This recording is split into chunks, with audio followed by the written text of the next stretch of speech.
안녕하세요. 여러분의 복소리가 되고 싶은 책끝남입니다. 오랜만이네요. 제가 영상을 좀 못 찍어가지고. 오늘의 책은 뭐냐면요. 바로 스마트 컷이라는 책입니다. 잘 보이시나요? 그림을 잘 보면 미로가 있는데 미로를 뚫고 나가는 그림이 나옵니다. 저자는 이렇게 가는 길이 바로 스마트 컷이다. 이렇게 강조하고 있는데요. 저는 스마트 컷이라는 말을 처음 들어봤습니다. 그래서 네이버에 스마트 컷을 쳐봤더니 뭐가 나온 줄 아십니까? 이런 게 나오더라고요. 리젠트 컷. 전 아주 충격을 받았습니다. 저는 이 책을 읽어봤는데, 최근 읽어본 성공학 책 중 가장 마음에 들더라고요. 그래서 검색을 했는데, 좀 스마트 컷에 관련된 좀 좋은 예화나 또 관련된 책이 나올 줄 알았는데, 갑자기 머리 스타일이 나와서 굉장히 놀랐습니다. 그만큼 이 책이 좀 안 알려진 것 같아서 좀 슬프기도 하고, 보니까 리뷰도 그렇게 많이는 없더라고요. 그래서 좀 제 서평을 통해서 여러분이 이 책에 대해서 좀 알고 무엇보다 스마트 컷이 뭔지 성공으로 가는 가장 빠른 길이 무엇인지 조금 알았으면 좋겠다는 마음으로 이 서평을 찍게 되었는데요. 보시면서 하나라도 정말 적용을 했으면 좋겠습니다. 그럼 같이 한번 가보실까요? 먼저 이 책의 한 문장으로 제가 시작을 하겠습니다. 이 책을 관통하고 있는 제가 생각하는 한 문장이라고 생각되는 부분인데 제일 마지막 부분에 있더라고요. 제가 한번 읽어 드리겠습니다. 관습을 거부하고 좀 더 현명하게 노력한다면 믿을 수 없을 정도로 놀라운 일을 해낼 수 있다. 두 글자로 말하면 성공이죠. 이 책을 쓴 셰인 스노는 보니까 제2의 말콤 글래드웰로 유명하더라고요. 말콤 글래드웰은 1만 시간의 법칙으로도 되게 유명한데 제2의 말콤 글래드웰로 주목받고 있다고 합니다. 저는 이 책을 성공하고 싶은 사람, 그리고 이전과는 좀 다른 삶을 살고 싶은 분들이 좀 읽어봤으면 좋겠습니다. 정말 9가지 방식만 적용하면 정말 다른 삶을 살 수 있겠더라고요. 하고 이 책은 수평적 사고라는 말이 자주 나옵니다. 여러분, 수평적 사고가 대체 무엇일까요?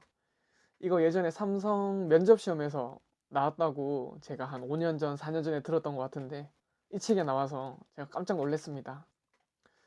그 수평적 사고를 위한 면접 문제, 어떤 문제인지 제가 한번 읽어봐 드리겠습니다. 분이 폭풍우가 몰아치는 날 자동차를 운전하다가 길가에 세 사람이 서 있는 모습을 발견했다고 가정해보자. 그중 한 명은 금방이라도 쓰러질 것처럼 몸이 약한 할머니다. 또 한 명은 여러분의 목숨을 구해준 적이 있는 친구다.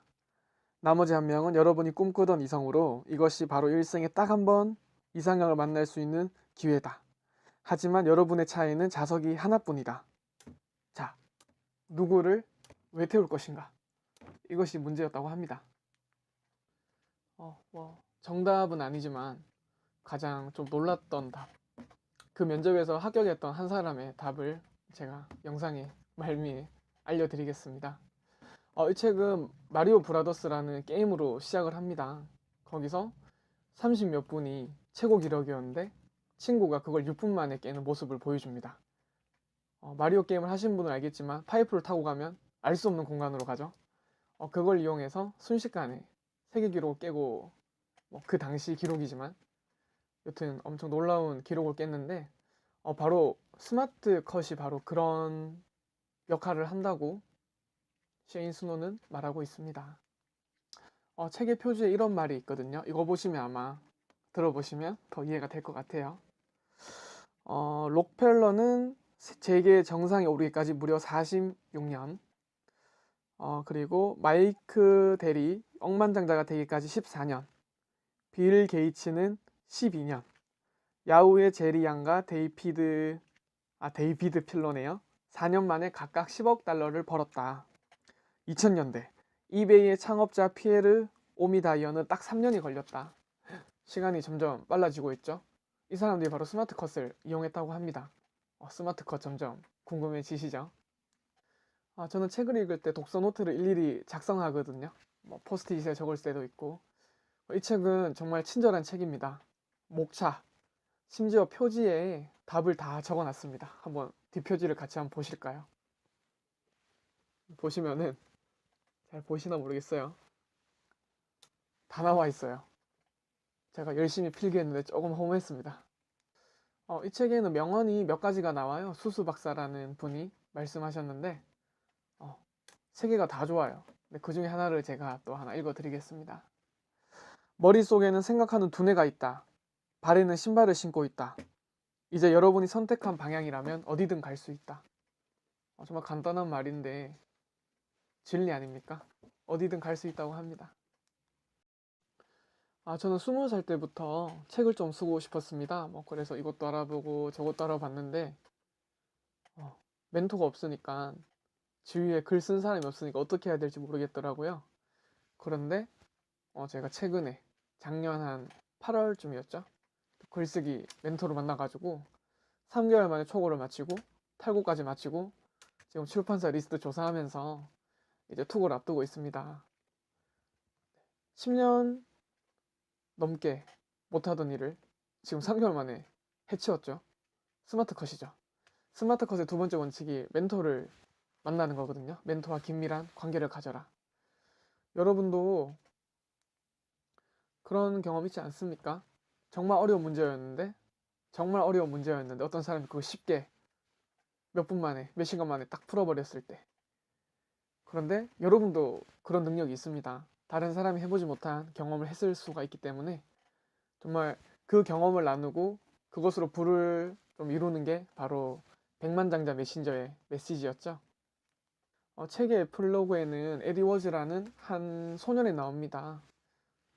보조금을 받을 정도로 정말 근근히 힘들게 살았던 친구인데 지금은 디자인 회사를 세워서 승승장구하고 있다고 합니다. 바로 스마트컷을 이용했습니다. 그의 삶을 보면 9가지 스마트컷을 모두 이용했어요.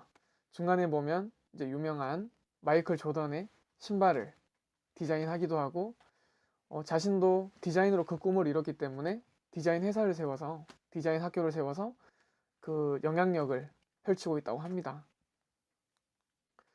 사실 에필로그까지 갈 필요도 없어요. 이 책을 쓴 셰인 스노 자체가 30세 수백만 달러의 벤처 기업을 만들어냅니다. 물론 이 사람이 돈이 많았던 건 아니었던 것 같고, 이런 회사들을 거쳐서 자기가 스마트컷을 활용해서 그렇게 되는 방식을 보면서 정말 나도 할 수 있겠구나, 이렇게 했으면 좋겠다, 그런 생각이 든다면 이 책을 정말 잘 읽은 거라고 할 수 있겠습니다. 여기서 수수 박사의 명언을 다시 하나 볼까요? 질문은 복잡해도 답은 간단할 때가 있다. 여러분, 성공하는 방법은 정말 간단하다고 해요. 성공한 사람 따라 그 습관대로 살아가면 성공할 수 있다고 합니다. 그런데 많은 사람이 그러지 못합니다. 왜냐하면 간성의 법칙이 이겨내기 힘들기 때문입니다. 그냥 어제처럼 오늘을 사는 게 편하고, 도전하는 오늘을 사는 건, 또 내일을 사는 건 너무 힘들기 때문입니다. 그렇죠? 제가 이런 생각으로 관성의 법칙을 따라 좀 살아가려고 할 때마다 우리 에디슨 선생님이 이 말을 던져주십니다. 어제와 다른 오늘을 살면서 좀 달라지는 걸 바라는 것은 정신병 초기 증세다. 네. 저때 이 말을 썼더만은 블로그에서 많은 분들이 자기 정신병이냐고 말씀하시던데, 그렇게 받아들이시면 안 되고 어제와 똑같이 살면 안 되겠구나, 그 정도만 생각해 주셨으면 감사하겠습니다. 분들은 똑같은 날을 살아가면서 이렇게 생각을 합니다. 내일은 다를 거야. 뭔가 새로운 일이 생길 거야. 로또 당첨될 거야. 이직할 수 있을 거야. 뭔가 새로운 걸 만날 거야. 하지만 그렇게 되는 경우는 거의 없고 좀 안 좋은 쪽으로 가는 방향이 더 많더라고요.